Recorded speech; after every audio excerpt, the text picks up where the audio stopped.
សួស្តីអ្នកនរគ្នាពីវីដេអូមុនយើងបានរៀនរួចហើយនៅរបៀប install JDK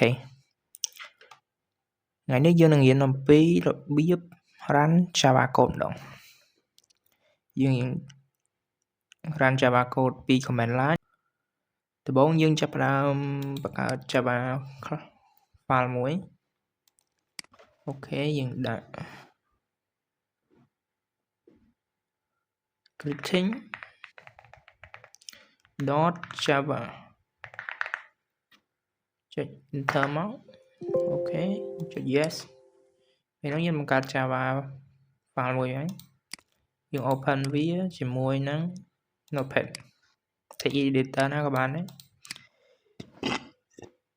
ហើយនេះគឺជា Java code អ្នកទាំងអស់គ្នាប្រហែលជាអត់ទាន់យល់ទេឥឡូវយើង set តាមនេះសិនមកឈ្មោះខ្លះហើយនឹង file ក៏ត្រូវតែដូចគ្នានេះជា command របស់ Java ហ្មង syntax របស់ Java ហើយត្រូវតែមាន main ខ្លះមួយសម្រាប់ run អានេះគឺសម្រាប់ run យើងត្រូវតែមាន main ខ្លះហើយ main ខ្លះគឺគេទៅសេអញ្ចឹងទាំងអស់ហ្នឹងអូខេយើង print ចេញមកលើ console system.out.print hello world អូខេប៉ណ្ណឹងបានហើយ public class getting អានេះគឺជា void main គឺជា main function វានឹង run main function ហ្នឹងអូខេយើងស្ញើវាមួយមកចាំ add ស្ញើវាហើយយើងបើក cmd command line យើង cmd អូខេ cmd អ្នកនរគ្នាអាចបើកអញ្ចឹងក៏បានឬក៏អ្នកទាំងអស់គ្នាអាចចុចលើនេះវាយពាក្យថា cmd មកអូខេប៉ុណ្ណឹងមកហើយយើងចាប់ផ្ដើម compile វាដោយប្រើ compiler របស់ Java អ្នកទាំងអស់គ្នាត្រូវមានពាក្យត្រូវមាន Java នៅក្នុងនេះហើយត្រូវមាន JDK install ក្នុងនេះទើបអាច compile បានយើងប្រើ Java 17យើងចាប់ផ្ដើម compile វា Java C ហើយនឹងឈ្មោះ file ហ្នឹងមក scripting.java ចុចមកអូខេ compile success វានឹងបង្កើត class មួយវានឹងបង្កើត file មួយដែល .class ហើយយើងនឹងយក run វានៅលើ JVM Java Virtual Machine យើងវាយ Java មកហើយនឹងឈ្មោះ class ហ្នឹងយើងមិនបាច់ដាក់ .class ទេវាយតែប៉ុណ្្នឹងមកហើយយើងចុច enter មកវានឹងចេញ hello world នេះគឺជារបៀប run Java នៅក្នុង cmd command prompt ហើយរបៀបមួយទៀតគឺយើងត្រូវ download IDE មករៀនសម្រាប់មេរៀនរបស់យើងនឹងរៀន download ហើយយើងនឹងសរសេរនៅក្នុង IDE អូខេ IDE ដែលយើងត្រូវយកមកមាន IDE សម្រាប់ Java មានច្រើនតែយើងរៀនពី Spring Tool ចុះពីព្រោះមានទៅមុខទៀតយើងនឹងរៀនពី Spring ពេលដែលយើងចេះ Java អស់អញ្ចឹងយើងចង់ឲ្យអ្នកទាំងអស់គ្នា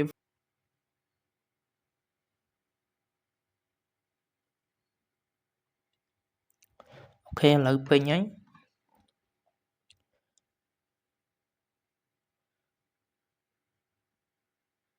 ចាំមកផ្លែ download complete